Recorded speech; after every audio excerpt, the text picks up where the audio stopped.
नमः संस्कृताय।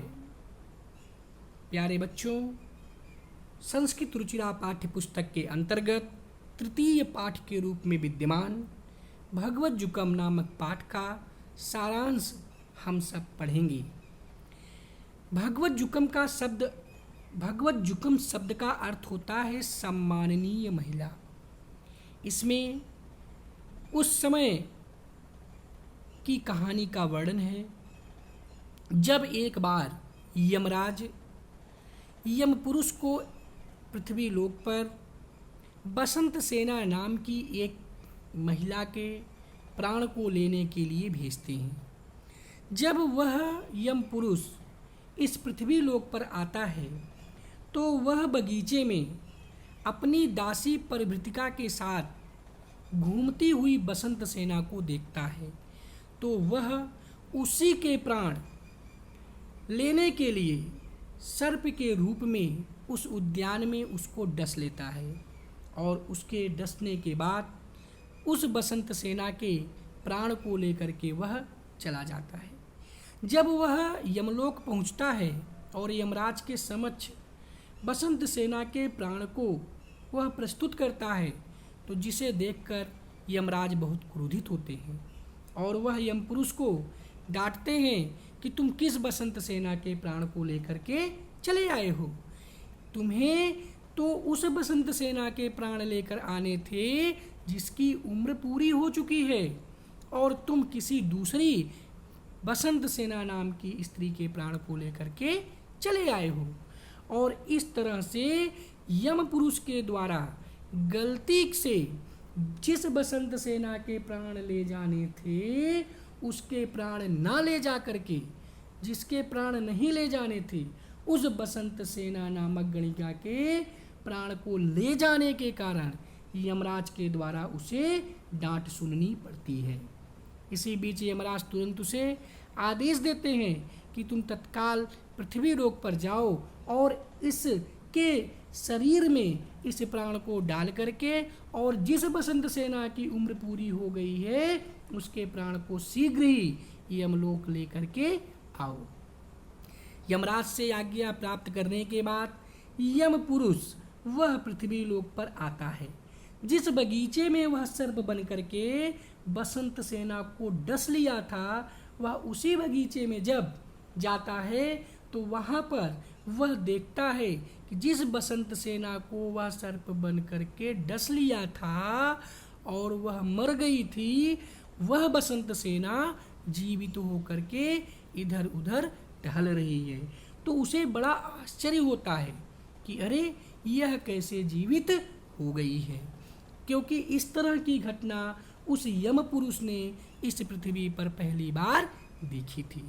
इसके पूर्व का वृत्तांत इस तरह से है कि जब यम पुरुष सर्प बन करके बसंत सेना को डस लेता है और वह मर जाती है, तो इसी बीच जो है सन्यासी जो अपने शिष्य सांडिल्य के साथ वहाँ भ्रमण करने आता है, तो सन्यासी का जो शिष्य सांडिल्य है वह बसंत सेना की याद में खोया रहता है। चूँकि वह बसंत सेना की सुंदरता पर आकर्षित होकर के उसे प्रेम करने लगता है, और यही वजह है कि वह सन्यासी से बात करने में रुचि नहीं दिखाता है। और इधर बसंत सेना अपने प्रेमी रामिलक से मिलने के लिए अपनी दासी चेटी अर्थात परिभृतिका के साथ वह बगीचे में घूम रही थी। लेकिन जब यम पुरुष के द्वारा सर्प बन के उसे डस लिया जाता है और वह मर जाती है, तो उसके मृत शरीर को देख करके सांडिल्य बहुत दुखी होता है और वह सन्यासी से बात नहीं करता है। तो सन्यासी इसलिए बसंत सेना के मृत शरीर में अपने योग विद्या के द्वारा अपनी आत्मा को प्रवेश कराता है कि इससे जब बस मेरी आत्मा बसंत सेना के शरीर में प्रवेश कर जाएगी तो बसंत सेना जीवित हो उठेगी, जिससे कि सांडिल्य खुश हो जाएगा और मुझसे बात करेगा। यही सोच करके जो है सन्यासी अपने योग विद्या के बल पर अपनी आत्मा को बसंत सेना के शरीर में प्रवेश करा देता है।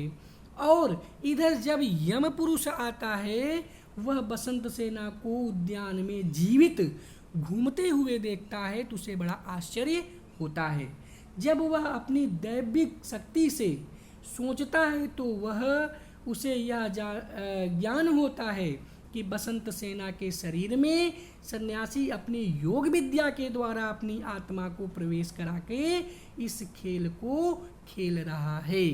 तो क्यों ना मैं भी जो है सन्यासी के शरीर में बसंत सेना की आत्मा को प्रवेश करा के इस खेल को और आगे जारी करूं। अतः यही सोच करके जो है वह यम पुरुष सन्यासी के शरीर में बसंत सेना की आत्मा को डाल देता है।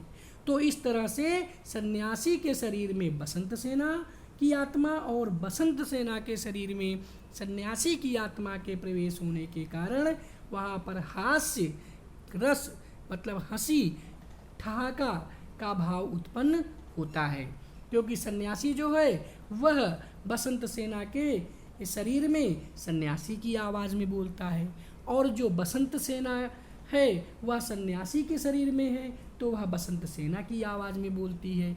तो इस तरह से उसको देखकर हास परिहास जो होता है वह जो है यहाँ पर हास्य को उत्पन्न करता है। इसी बीच जो है बसंत सेना की दासी चेटी वह बसंत सेना के उपाय कराने के लिए वह वैद्य को बुलाती है।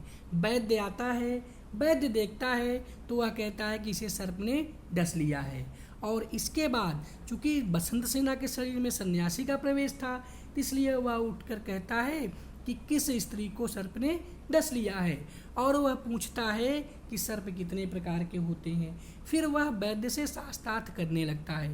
अंत में वैद्य उसे नमस्कार करके वहाँ से चला जाता है। इसी बीच यम पुरुष पुनः सन्यासी को यह आदेश देता है कि वह बसंत सेना की शरीर को छोड़ करके अपने शरीर में पुनः प्रवेश कर जाए। तो सन्यासी यम पुरुष की बात को मान लेता है और वह बसंत सेना के शरीर को छोड़ करके अपने शरीर में पुनः जाता है, और इस तरह से फिर सन्यासी कहता है कि संसार के सभी जीवों का कल्याण हो, सभी लोग एक दूसरे की भलाई का कार्य करें और सभी लोग खुशी रहे, प्रसन्न रहे, आनंदित रहे। और इन्हीं शब्दों के साथ भगवत जुकम नामक पाठ का सारांश भी समाप्त होता है। नमः संस्कृताय, जयतु भारतम, जयतु संस्कृत।